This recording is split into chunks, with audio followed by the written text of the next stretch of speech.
Good afternoon and welcome to another episode of Flipside. I am yours sincerely, Okmani Joy Trendu. I do apologize for beginning the program late. I do know you've been waiting, but here we are now to get this started. On today's episode, we'll be talking about high cost of living and its effects. Case study, we're going to use our country, Nigeria. And I'm not alone in the studio. I have with me Edusa Egobamie. Nice to have you on this program, sir. Very well, thank you. Thank you for It's a coming. pleasure. It's a pleasure. Okay, we're talking about high cost of living in our country. The very first question I'm going to ask you is, what has prompted to, begin the courses? We do understand that right now things are quite on the high side in our country. Food, housing, and even down to transportation, things are quite on the high side. So what has really been the effect of it, the basic standard for it? The cause for it and the effects. Yes. Okay, thank you very much, and thank you for having me again. We have, after the COVID, Yes. there was all kinds of things going on in the world. The world had to restart. A lot of countries used that opportunity to actually re-engineer their economy for a better tomorrow. I don't think we were prepared. Because after the COVID, if you recall, there was NSAS. Yes, they were. Who actually did an analysis or a study of the economical, social, and otherwise consequence of these things? Who did? So you are seeing it play out. Then you now have the political factor playing out as well. You now have the will not to do things right also playing out as well. So a combination of globalization as a result of the world coming together, COVID, domestically, with NSAS, all these things had, and it had a serious effect on us as a people. So, what has caused Nigeria to get to where it is? Yes, today. Today. So many, let's take back 20 years, let's take back 30 years, let's take back 40 years.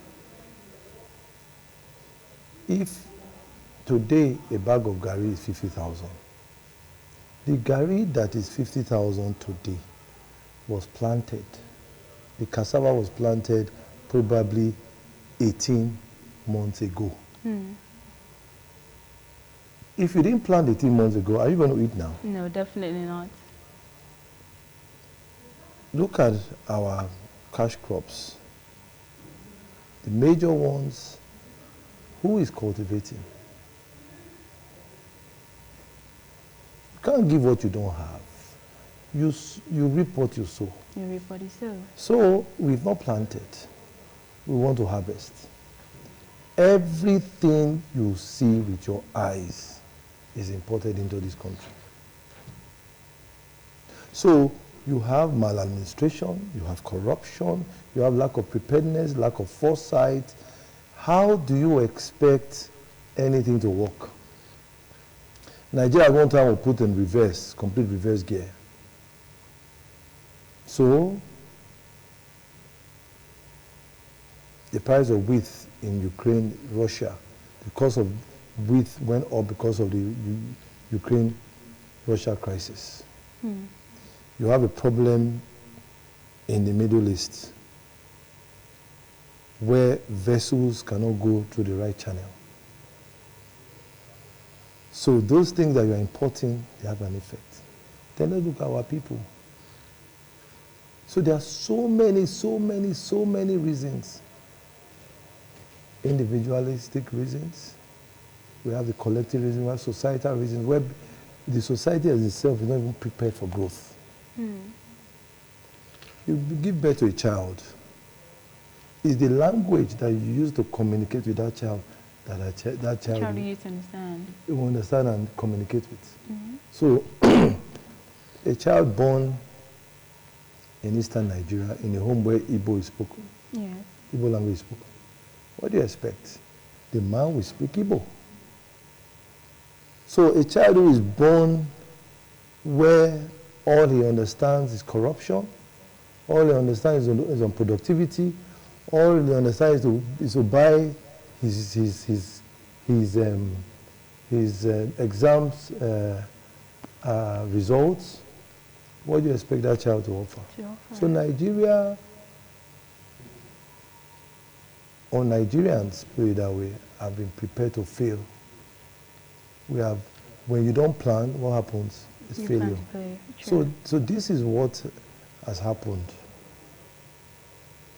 The high cost of living. All the food items that we consume today will never have been planted today. They planted way back. So if you look at palm, it takes about 5 to 7 years.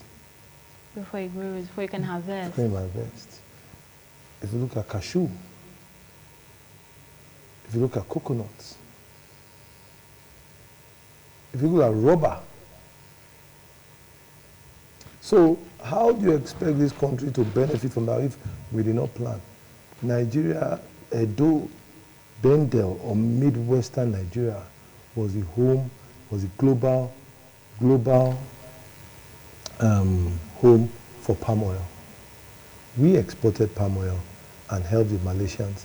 Today, where are we? We're not doing that anymore. So I'm sorry to say, I cannot blame one person. It's a collective responsibility that all of us have suffered over the years. We have refused to do the right thing, and now we are where we are. So because of the collective effort that we've all put together now, it's saying even down to common tomatoes that we can get from the market, because today tomatoes is like gold, as they say in the streets, because it's quite expensive getting them.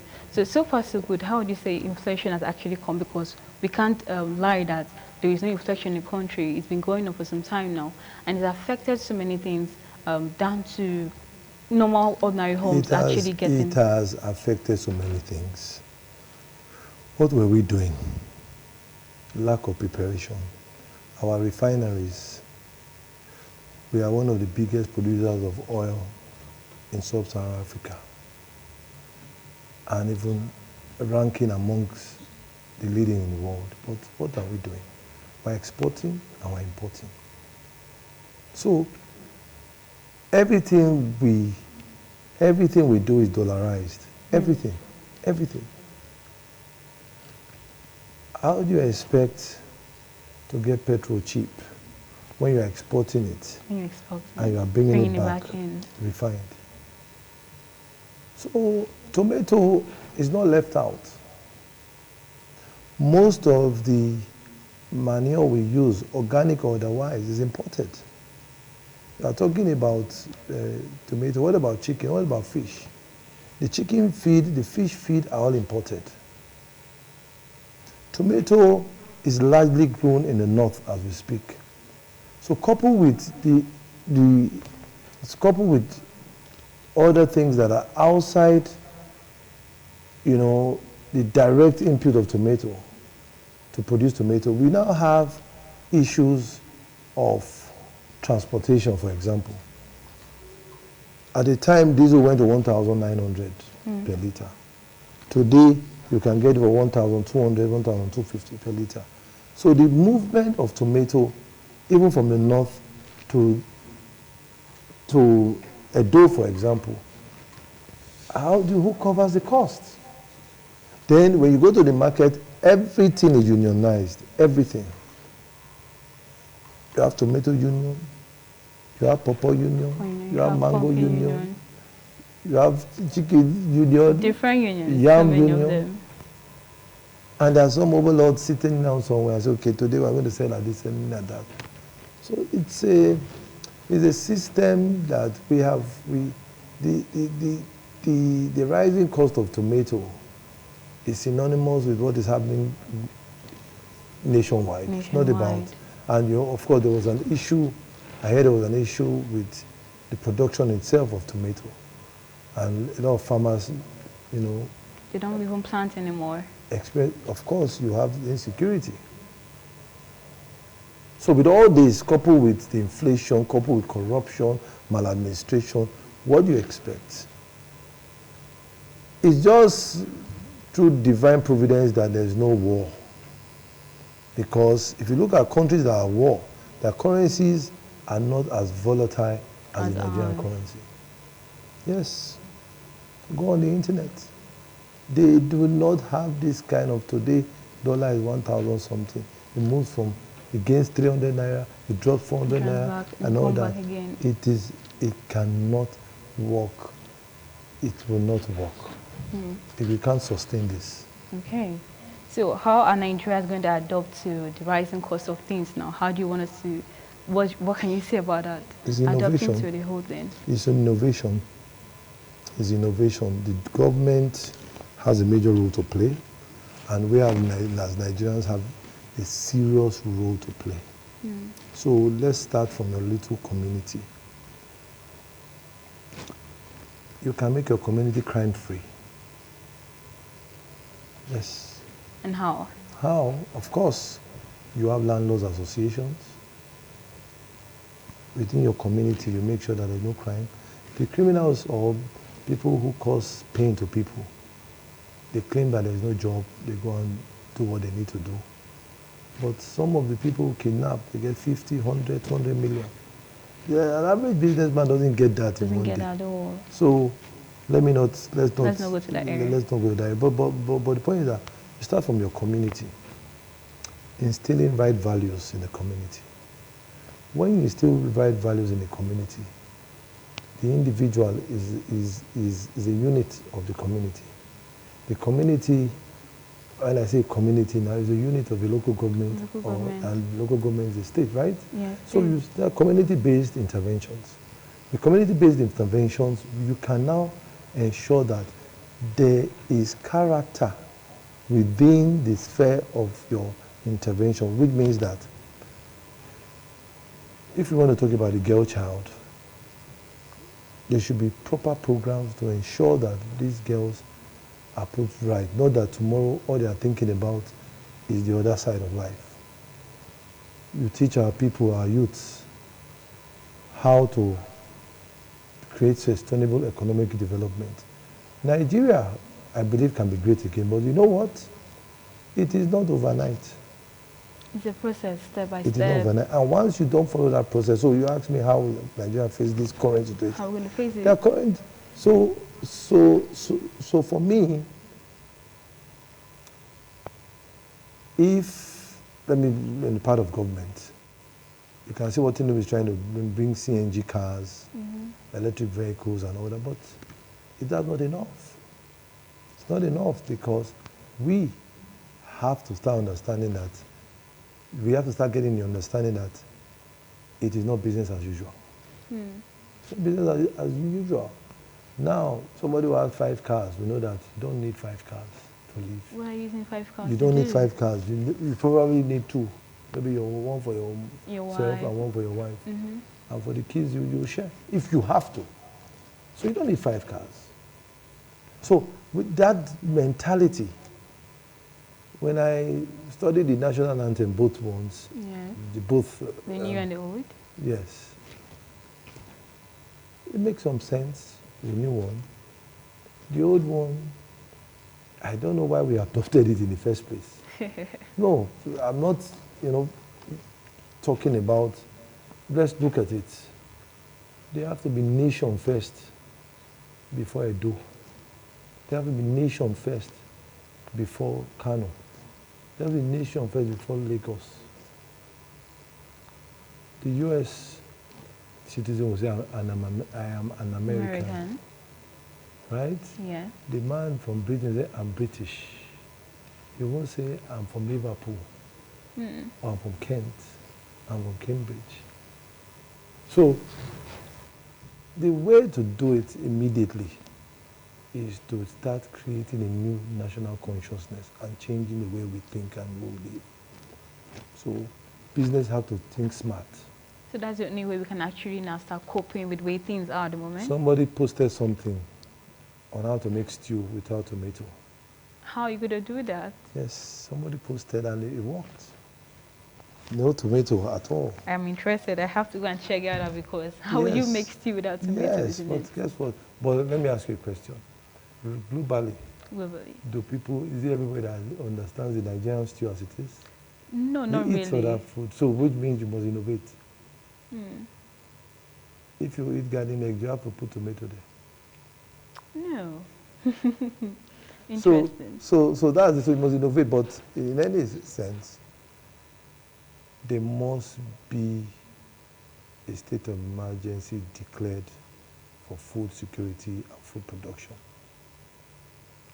I've been a bit modest, but that is the way to go. And in doing so, you look at the productive units of every value chain. So we are looking at pineapple value chain, the yam, beans, rice, and all that. Well, Nigeria has no reason importing food. Nigeria has no reason. So if you do that, it means that when I say community-based intervention, then it takes the 774, 75, and 24 local governments. You say, okay, make sure that there are no bandits in your local government. Certainly, because these people have caused so much pain that people no longer go to farms. But if you do it now, the price of food, you will only see the effect next year. Next year. You can't see it See this year. today. Because planting season has more or less have to prepare for the next planting season. So we're in a serious situation, a threshold where if we are not careful, something catastrophic will happen in this country. Let's not forget that unemployment actually has a way of, making things a little bit, tricky and a little bit difficult for people to actually, earn to sustain their families, sustain their homes. So we can't just deny the fact that even with the way the country is, where things are actually moment, things are quite expensive, things are quite difficult to go by. So you're saying right now that as an individual, as a person, as a community, it has to be a collective effort. Yes, so it has to be. It has to be. It's community-based. You can't do it otherwise. You can't do it otherwise. You have to, for example, you look at Edo now. Edo has 18 local governments. In those local governments, you have a total of 192 wards, right? Yes, we do. Those wards are broken into units. I'm looking at the electoral structure. Okay. So if you can implement that and use it for governance and development, it makes more sense. Because if we don't together confront this, it is not going to work. Nothing will happen. It's no nothing will one-man change. business. No. For example, there was a strike, the NLC strike. Yes. I asked myself, what is the percentage of people that the government employ compared to the private sector? The private sector, I'm not sure of the figure, but I'm very sure the private sector should employ almost 70% of the workforce in this country. So if you do private sector plus self-employed, people who are doing petty trading and all that, I will regard them as private sector as well. So if you put all those people together, you are looking at, I'm sure we'll mark almost 80%. I don't have the data of head, but I'm sure we are doing over 70% of the total workforce in this country.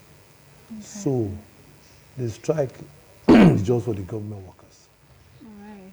Okay. The government workers do not control the entire workforce. All right. So before we continue on this, we'll get back to you. We have to go on a short break now. Do stay tuned. You are still on to Independent Television. Stay tuned. A while ago, we just played you a video concerning obesity. Yes, it's advisable to, exercise often and eat well because your health is very important. Like they say, health is wealth. So moving on to what we have for today. Yes, we are still on to high cost of living and its effects as Nigeria as a case study. So the question I have for you right now is, how is the government addressing the issue of high cost of living? Let's go towards the government. We've talked about how us as individuals, as a community, should actually, work towards a better Nigeria to make life even easier for us. you've mentioned concerning the unions, whereby, you know, they come together because of things that are going on, they stack up prices and make things a bit difficult here. But what is government actually doing? Interesting. Yeah. You ask me like I'm the president or the Well, governor of the I state. just want to hear your opinion on it. Or what Okay, do you think well, the government is doing about it? anyway, I will look at it from the outside because I'm not in government. Okay, but as an individual. Yes. I recall that a few months ago, President Tinubu approved palliatives for some states, virtually all the states. Oh.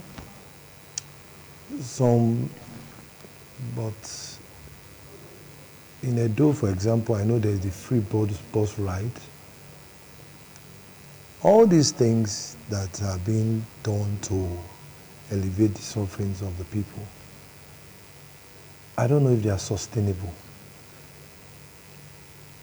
So if a man is hungry, you give him breakfast, he comes back, he's hungry, you give him lunch, he comes back, give him dinner. The next day, he comes back from breakfast. Where does he end? So there must be a sustainable, there must be an approach or interventions that are sustainable,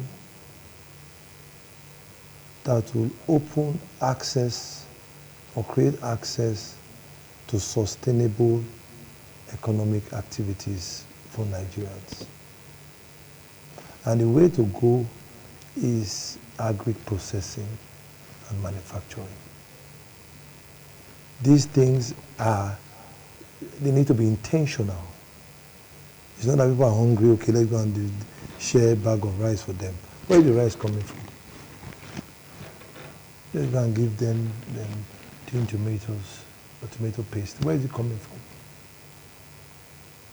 Where is it coming from? Some of these things are even imported, further putting pressure on the naira. Naira. So, the government is attempting to do a lot, but are we getting the desired effect? The people are still crying.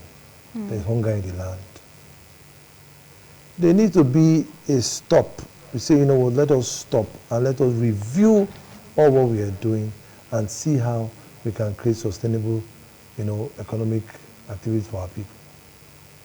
We need to change our orientation about life.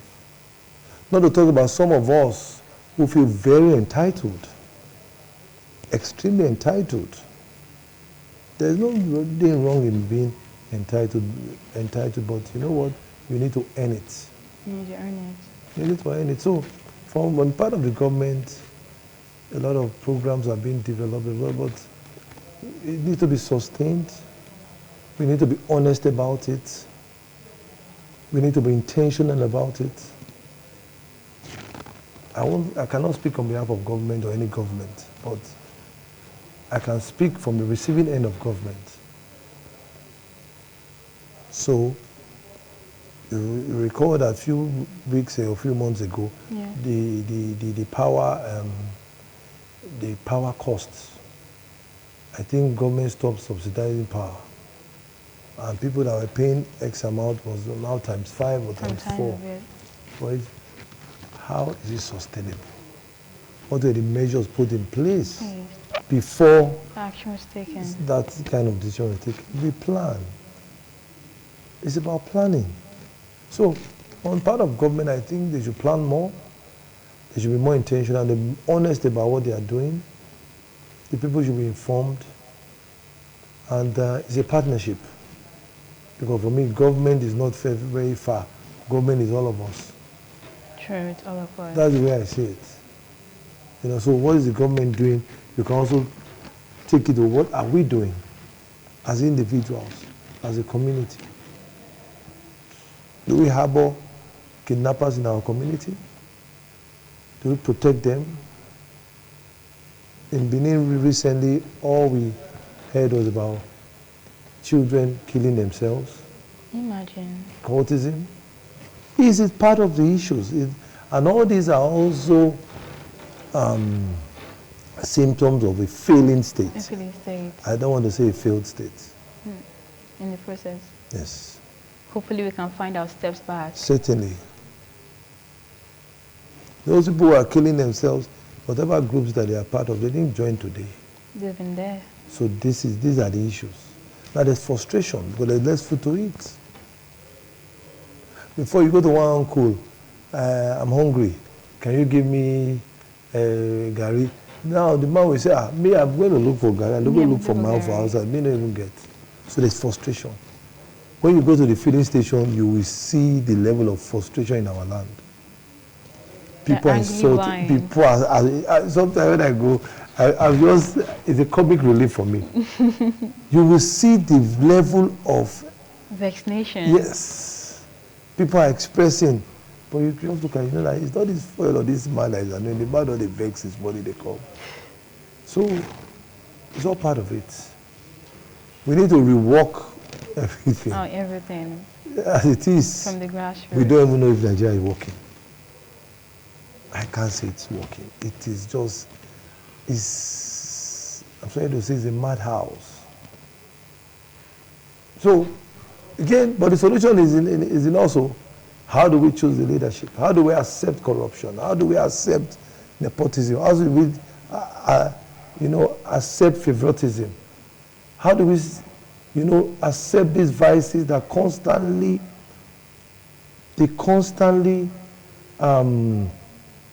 act as a threat to our common wealth or our common progress in this country?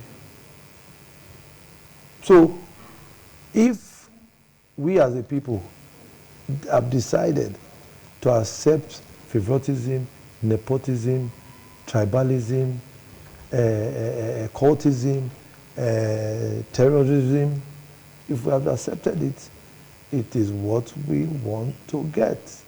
So we'll be served a plate full of disaster, and it's for us to consume it. And that's what we are saying. So the minute we say we would stop accepting these things, the minute, the very minute, things starts changing. The whole thing starts changing. The whole thing starts changing because the judge who is there to to do the right thing will look the other way. The policeman looks the other way. The doctor looks the other way. The traffic man looks the other way. So what do you get? It's a land of everybody's chaos. looking out for themselves. It's a land of chaos. A land of chaos. So I think it's time, the clarion call for us to come together. It is so present that this is the time it has to happen. Let us redefine our mindset.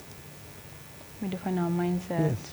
And that's the only way we can work as a people. When the National Assembly, there was a debate about them accepting SUVs as official vehicles and all that. What happened?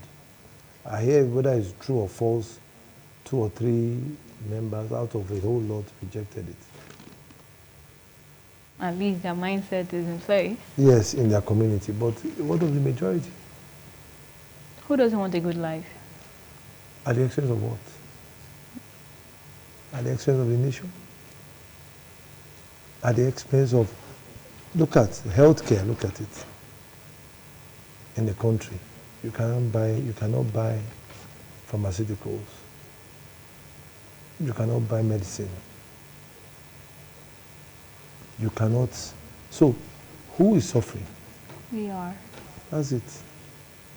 So, as a person, as an individual, what Karina say can be the solution to this, because it's affecting As an individual, the way to do it is to instill the right values. Bottom down, down up. Bottom down, down up. The right values. The right family values. The right family values. How it used to be in yesteryear's Nigeria. Well, we understand that the change starts from you, but what if that change doesn't spread to your next level?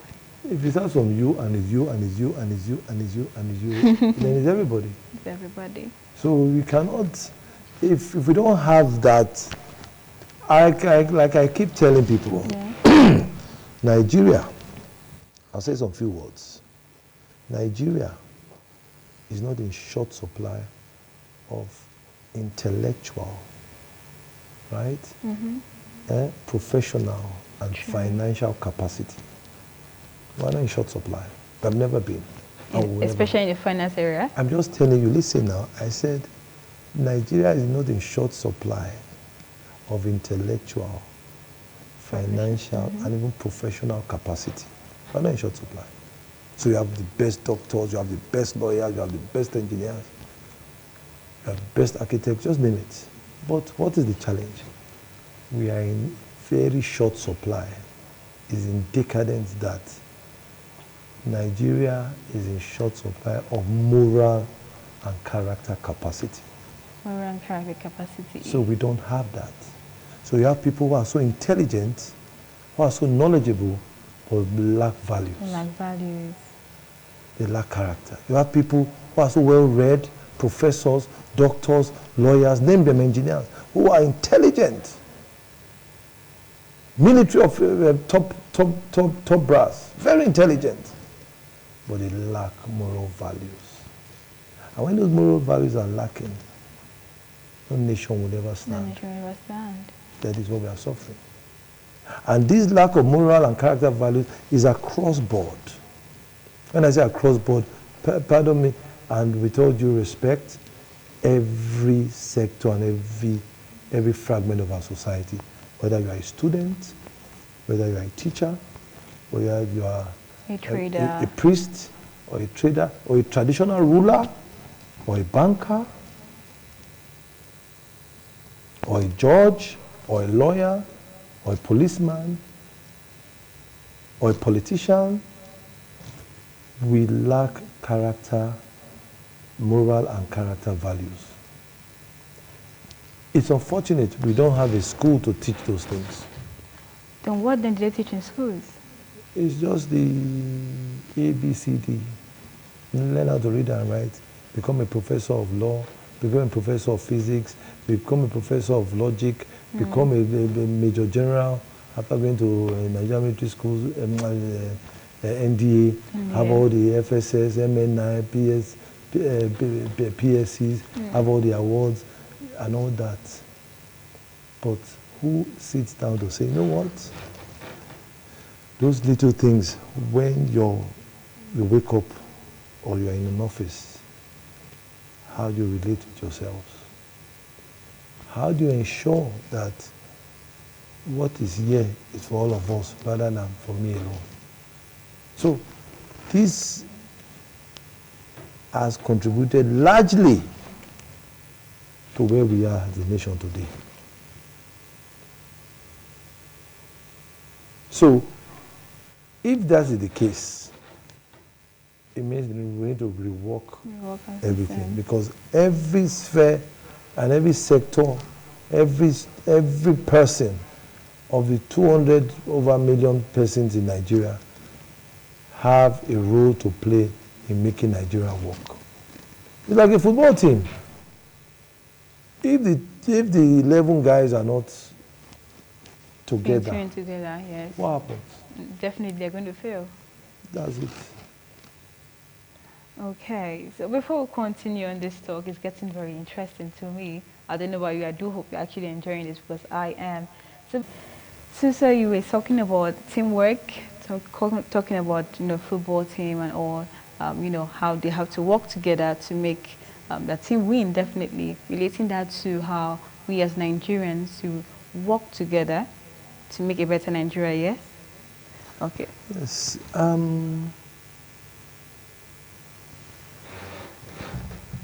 The high cost of living, the effect, and what we need to do.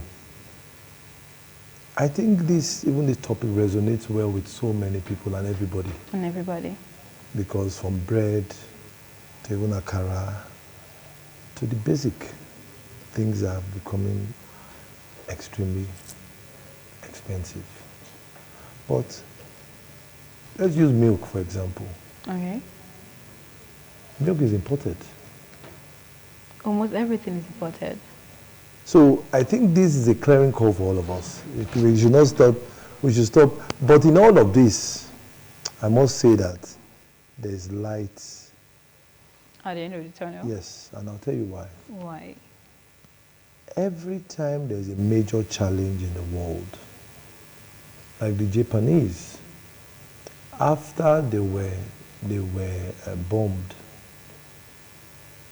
the Hiroshima Nagasaki attack, one of the Japanese emperor came out and gave a statement like how the president will speak, and he said, I'm not quoting, I cannot quote his words, but he was saying that Japan has been conquered.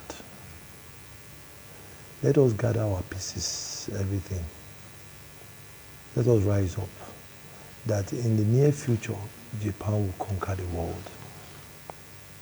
So Japan, at the time, started sending their people to the US, copying all what the Americans used to do. Learning from them. Learning from them. But what now happened eventually? Japan conquered the world technologically. Toyota is Japanese. It is. If you sit outside your house in Benin City, Edo State, I can bet you three of every 10 cars that pass, if not 4, is a Toyota. So you know what has done to that economy? So it's time now that we sit and say, what are the low-hanging fruits as a community, as a state, as a country? What can we leverage on immediately so that the Tinubu, whether he leaves or is going to continue in the next 3 or years, the results will start showing. The results will start showing. So it is not a one-man thing. No. And people blame the president. I say, yes, he has a role to play, but yes, he's the one who he takes responsibility of all what we have done. But the truth of it is that it's not only his hand in it. We have to. The custom man who allows what is not supposed to come into the country, that should assist local production, killing the local producer, he may go to church on Sunday and give thanksgiving. The man who is taking the offering, he's not asking, where are you getting the money from? You are earning so. Rather, I'll put him in the front seats. So, people, let's even go to this power. People bypass NEPA and BEDC. They bypass. So one day they came to my house, they said, I won't do it. We are in a business like stealing from you. Imagine. So people bypass. So there's a cultural, there's a moral defect on our system that is impeding national development. The individual moral decadence is impeding national economic emancipation because we are selfish, we are wicked. So for me, I will tell our audience and the people who are watching, and listen, it's not, Nigeria is not finished. We all have a major responsibility. All of us have a major responsibility to salvage this country. We have something out there. We have something in us that people want to see. You know, so for me, it's a wake-up call. Let us wake up. Let us take that we believe in. Let us drive and push this country. And any social vice that impedes our progress, we should terminate it. Then I'm sure Nigeria will be set to greatness. Thank you very much. Okay. So we've all been talking about, the high cost of living and everything else, the effect and all. And as young Nigerians, as adults, as even kids, you all have to come together to, build in morals for yourself, characters, and that way, life is going to be easier for us. Down to the trader and market, okay, this is not as expensive as this, but then you just increase the price just because you want to earn. So have a bit of integrity, have a bit of moral in you, install in you, okay, this is not meant to be like this should be like this. That way, life is going to be easier for every one of us. So this is still Flip Side on independent television. I'm going to call it a wrap right now. I'm going to ask Mr. Edosa, what's your last advice or your last words on the show before we call it a day? Okay, thank you very much. Thank you for having me. For us, I just believe that in every challenge there's an opportunity, and we should take up the opportunities that we have over 200 people to feed. We need to start feeding these people. We need to start providing power. We need to start innovating and finding solutions, because when you provide a solution, you have provided wealth. So for me, I believe that it's doable. We shouldn't give up. We should build on our strengths, and those weaknesses, we should try to destroy them. All right. Thank you very much. Thank you. Thank you for having me again. You're welcome, sir. So that is it for on Flip Side on independent television. Just stay tuned for more packages coming your way later on. And then you can join again same time, same station. Just stay blessed.